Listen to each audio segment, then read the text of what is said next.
Well, Fountain Creek through Pueblo reached levels this afternoon we haven't seen since 1999. The water has receded, but there's still a lot of debris flowing down the creek and into the Arkansas River, and it's flooding several areas downstream. We are continuing our team coverage on the creek concerns. KRDO News Channel 13's Michelle San Miguel is live in Pueblo County. She is on Booth Avenue just east of the city limits. We understand still covered in water down there?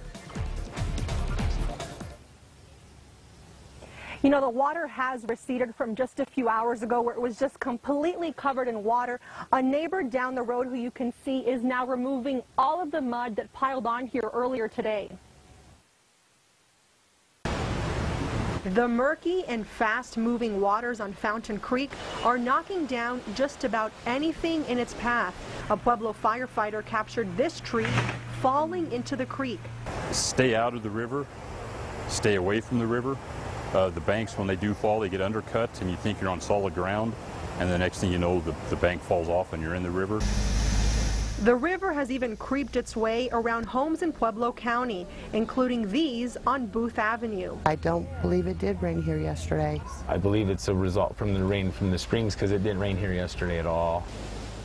This homeowner is building a levee around his house, as are many others, in their fight against Fountain Creek. It's not necessarily the rain we get in Pueblo, it's the rain they get in Springs.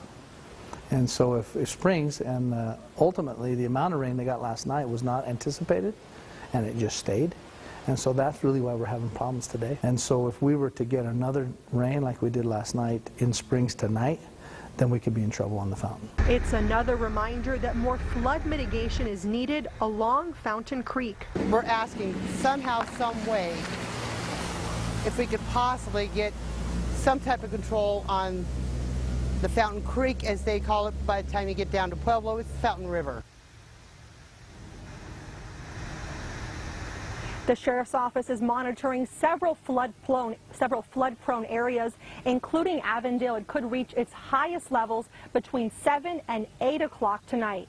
Reporting live in Pueblo County, Michelle San Miguel, KRDO News Channel 13. Thanks, Michelle.